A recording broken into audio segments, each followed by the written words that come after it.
Welcome. Will you please state your name, when you joined the chorus, and how long you were in the Thank you. chorus? Yes, I'm Christopher Collette.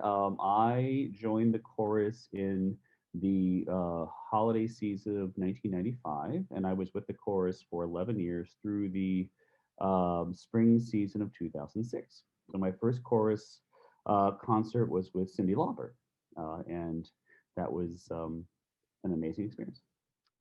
Could you tell us a little bit about why you joined the chorus? I was relatively new to New York at the time. I was 25, a young, somewhat confused gay man, and had sung in choruses and choirs throughout my childhood, my high school, and certainly through college, and was looking both for a musical community, but also a social community within the gay community. And so when I did some research, and I thought I would never get into the New York City Gay Men's Chorus, but lo and behold, I did. And so it was really both for musical enrichment, but also for social connections. And I think we'll get to this a little bit later in the interview, but wow, what a great decision that was to do that. So. Could you tell us what your initial experience was like with the chorus, your first rehearsal or concert, anything along those lines? Scared to death to walk into a room full of 200 gay men who are all Broadway or Broadway wannabes, as I was as well. But within probably the first two rehearsals, the hugest, warmest hug that I could ever have imagined greeted me. I had found my people, I had found my community, I had found my group, and it just became an instant family. I'm sure now decades later, I believe that many members say the same thing, but it was like this instant social circle. I mean, there was something to do every night, whether that was rehearsal and then tripping down to the monster, or sectionals and then tripping down to the monster, or a bowling night, a movie night, and getting together here, getting together there. So it was just this. It is and was for me an amazing, amazing community of family, and really that is and remains to this day. And I think I'll talk about that a little bit later. So. Could you talk about a favorite moment or two you've had in the chorus? Oh gosh, there are so many. I think the first and foremost was that very first moment walking out onto the stage of Carnegie Hall in December 1995.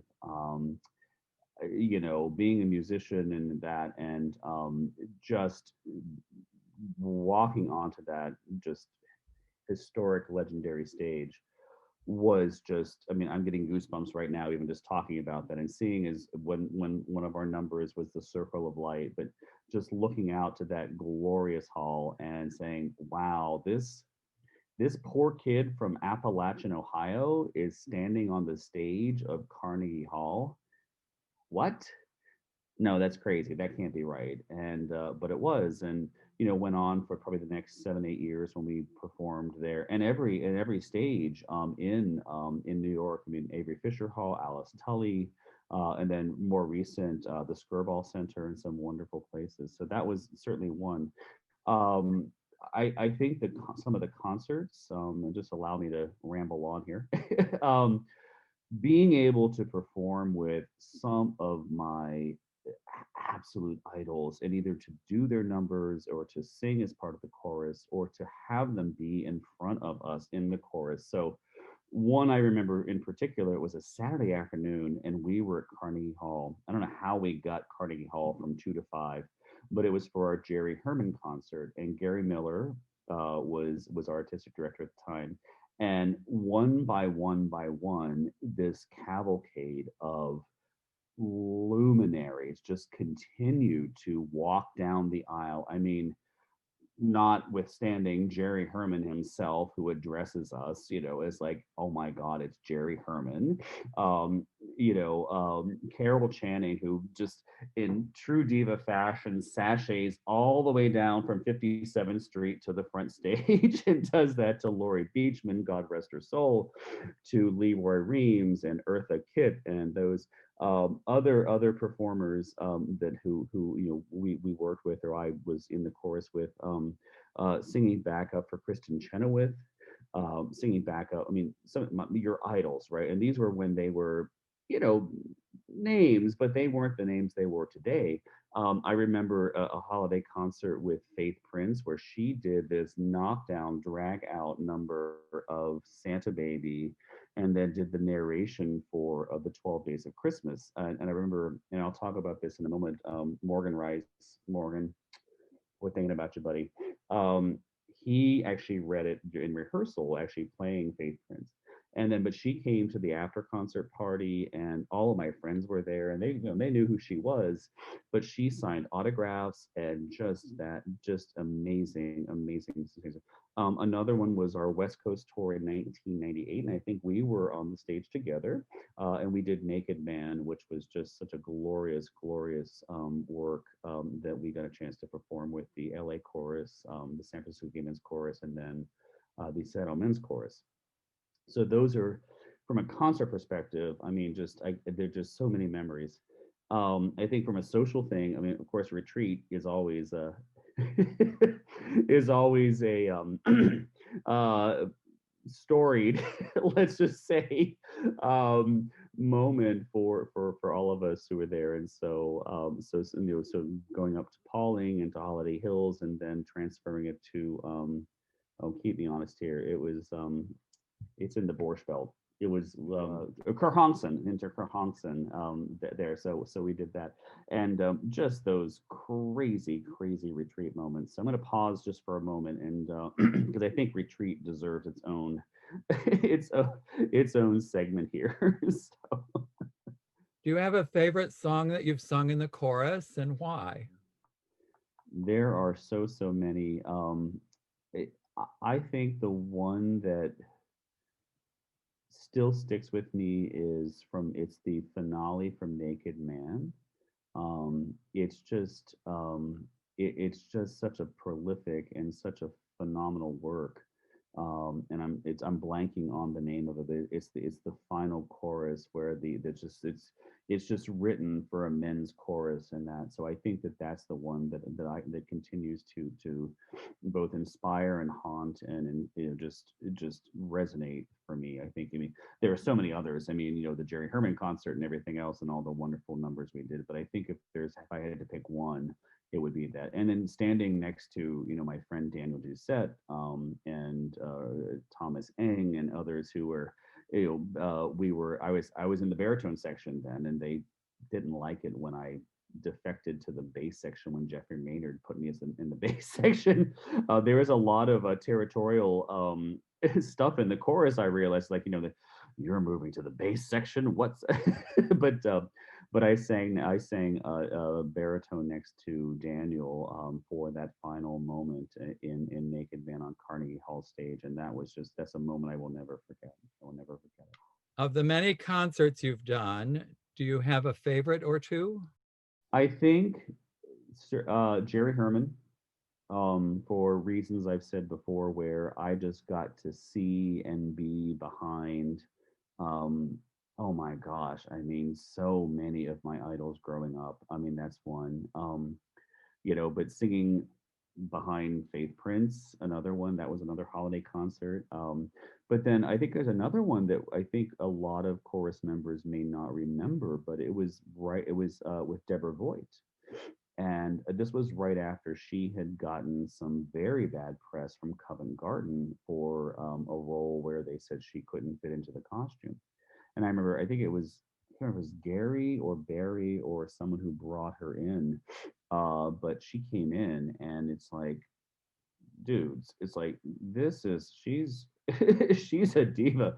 And it was a wonderful, wonderful holiday concert, and she could not have been more gracious. And so, but just to be able, I mean, throughout all of the history that I had, both with the original compositions, but then these wonderful guests. I mean, most other choruses would be very, probably are very jealous of the fact that we have these people who are living, 4 blocks away, 10 blocks up the avenue, a subway ride away.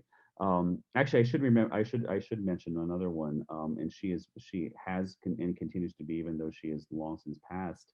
Um, One of my very first moments in the chorus in 1995, we were preparing for a fundraiser um, at Symphony Space, and um, I'm blanking on her name. I'm confusing too, because there's another one I want I want to mention. Dorothy Loudon, Miss Hannigan from Annie, and I have been a huge fan, had been a huge fan, and continue to be a huge fan of hers for all that she does.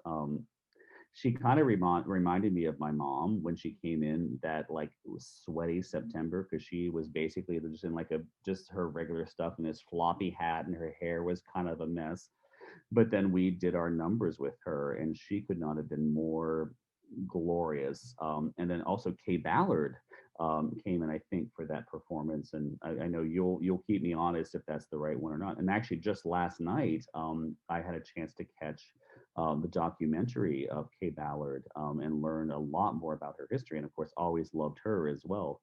So those were not main stage productions, but just to perform for benefits and things of that nature was really, really fun. And to get to see some of the old guard who, either Gary Miller or Barry Oliver or anyone, pulled in for us. And it was just, those are pretty glorious moments to remember. So, yeah. What is your most memorable thing about being in the chorus? The most memorable thing about being in the chorus, two things. One, which continues to this day, is the lifelong family that I have. Even though I live here on the West Coast now and left New York after 26 years, through the wonders of Facebook and social media, I am still in touch with 150 people from the chorus from my time there. And then also meeting new people. And I'll get to the second piece, which will then, when someone sends me a friend request, or, one of these algorithms, pops somebody up, when I look to see, who are the common friends. And if there's more than 5 chorus friends, I immediately accept it, because I know that these are good people, and that they're in the mission. And some people I've never met person to person or in face before, but it really is that. I'll give a quick shout out to, two of my dearest friends from my era, Richard Ang and Greg Pearson. And we continue about every 6 to 8 weeks. We will do um, a Zoom call just to catch up. And Richard lives in Seattle. Greg is still involved in the chorus, lives in New York. But the fact that we're still in touch, and then when buddies come out, Chris Manna, who was Donatella Donna Asca from 2005, was every time he's in town, I get a chance to see him. Rick Clodfelter from the class of 2001. I just had a chance to meet to reconnect with Angelo Cilia, who lives in San Francisco now, and he was in town with his husband a couple of months ago, and so we've now been in touch. So just that strong bond of performing and rehearsing and all the hard work we do, that I think is probably the biggest thing. The second is being a royal. I was honored and touched, and I will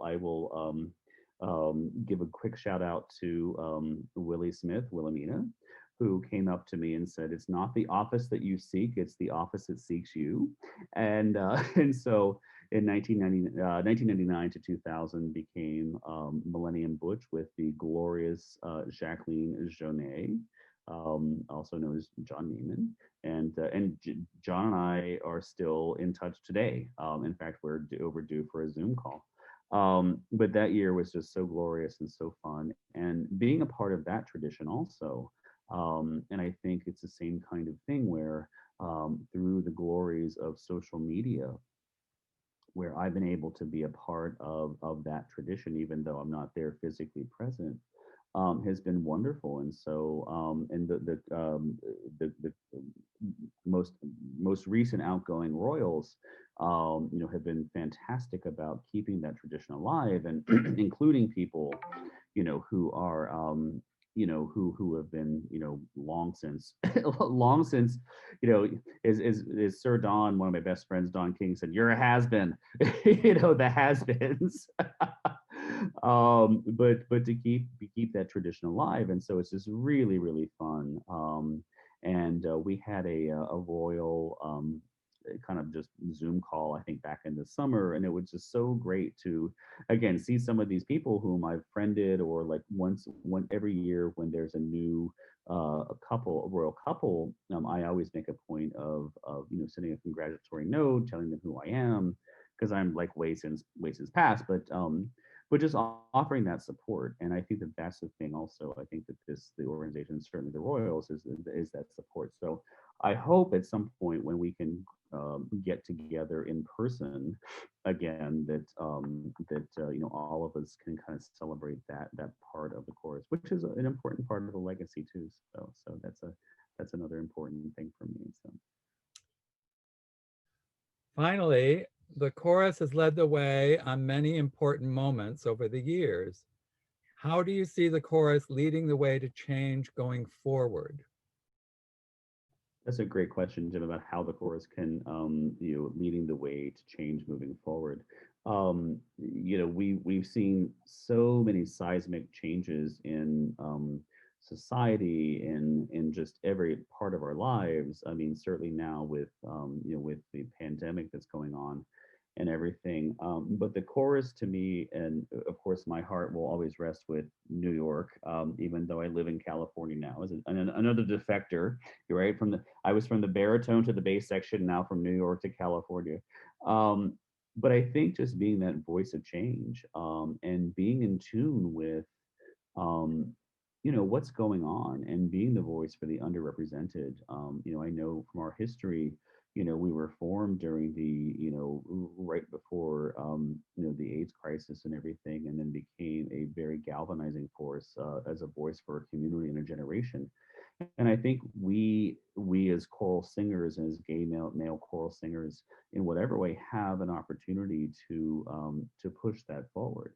And it's changed, right? It's changed. I mean, so when folks like me who are now in my early 50s, the world is different than when I joined the chorus when I was 25, and some 27 years ago. But that doesn't make, I think, the mission any different. I think it needs to respond to, what younger gay men. And I also think that it's important to have, a more inclusive, as much as is possible, um, representation, certainly with, people of color, trans people, people of different, gender identities in that regard, and making sure that that is represented in the chorus and in the choral movement in whatever way is appropriate. And I think that that's something that, I think we as a society, not to get too not to get too political here, but I think we all are struggling with that. But I think the chorus is, just as the chorus has led the way for years, for societal change and being that voice. I would say, like, be a voice, sing out, sing strong, sing happy, and sing proud. And I think that's the most important thing I think that the chorus can do. And watching from afar, it seems as if the chorus is thriving and doing that, each and every day, even though these challenging times. So. Is there anything else that you'd like to add? I think I would just like to give a big shout out and thank first and foremost to you, for continuing to keep the history of the chorus alive, and the archives and all the pieces. You're doing yeoman's work to do that. So Jim, thank you first and foremost. Just a shout out to everyone, past, present, and certainly future. You know, just sing out, sing proud, and sing happy.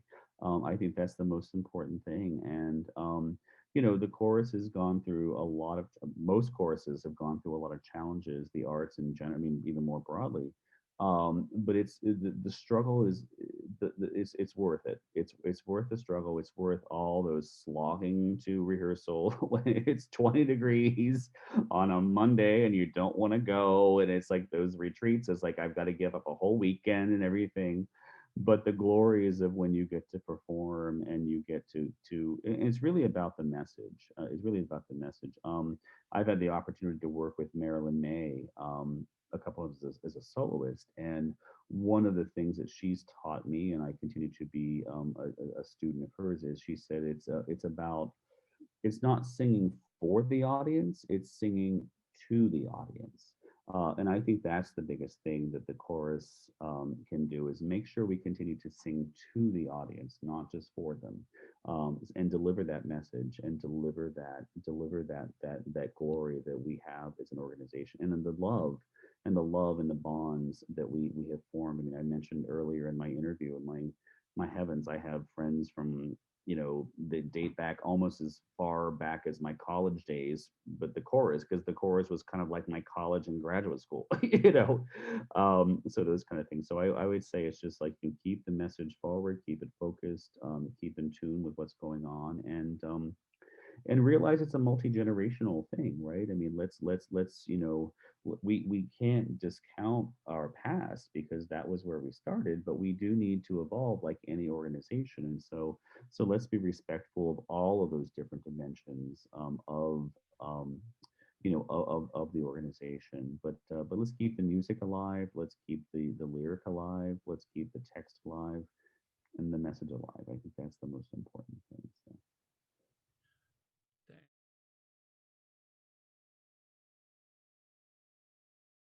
Another several memories of retreat, which was one of, every year that was just an anchor for the chorus. And my good friend Steve Waugh said, if we could just capture that in a bottle and get that on stage, I mean, we would just own the house. But there are a couple of performers over the years who just stick out in my mind. Dear friends, and some with us, some not. But the one who rises to the top is our dear departed friend Morgan Rice, Barbie Stiletto. And I think I did this for another project, but there was one time when there was some poor performer who was just dying at the No Talent show at Retreat, and we were at it was in Kerhonkson, and Morgan had found this old prop that was this dusty old like cutout cactus, and it in full, and as Barbie Stiletto in full thing. I mean, the true upstaging, the only, I mean, this is the definition of upstaging. Just drags this cactus behind this performer. I can't even remember who the performer was. And of course, the performer thinks he's getting the laughs. It's like, no, it's actually Barbie who's getting the laughs. And it maybe lasted 7 seconds. And this became a legend in Chorus Retreat, and so much so that when we were at Morgan's memorial at I think it was St. Paul's on 54th and 3rd. I can't remember the exact thing. And the program, and Richard Dang was sitting next to me, and we looked at the back of the program, and the tiny little thing, somebody had drawn a little cactus, and we kind of just looked. It was one of those inside jokes. It's like, yeah, Morgan would be proud. He was one who just it didn't matter. He was the performer, par excellence. A couple of others, Richard Dang is Taiwan on, always killed it. Killed it, from doing Nobody Does It Like Me as Shirley Bassey to anything else. He was on the stage for 2.5 minutes. He said they get bored after that, and before you knew it, Taiwan was already back on the boat, and Richard was back there, de-dragged with his vodka, saying, "We're done." But then others from the class of 2000, 2001, which was a wonderful. That was the Jason Cannon, Rick Clodfelter years. But Jason Canada's goodie bag when he would basically show up on that Friday night and give the little retreat bags out.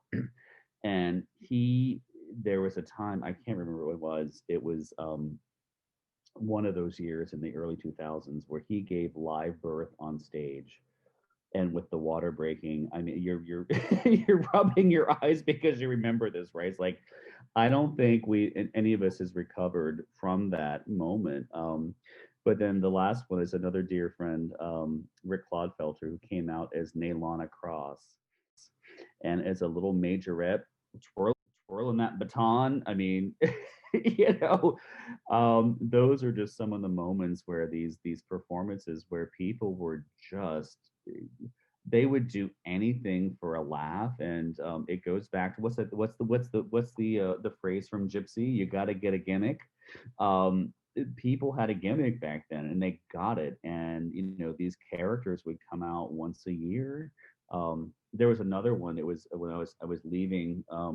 I had just given the sash to Sir Jacques Papieni, and Jacqueline gave it to Sissy. And thank God somebody captured it with Retreat when they did Turkey Lurkey Time, and Sissy came out with the whole entourage of people, and it's just, I mean, it's Broadway worthy. I mean, the amount of talent in the organization is just incredible, and was and continues to some be. Retreat memories there, just a few people, but I wanted to make mention of them, and are phenomenal performers, and just definitely character. They understand character and do that. So Thanks, Christopher, for participating. thank you, Jim, for the opportunity to participate in the oral history project. I'm so thrilled, and we'll look forward to seeing the results and to seeing future installments.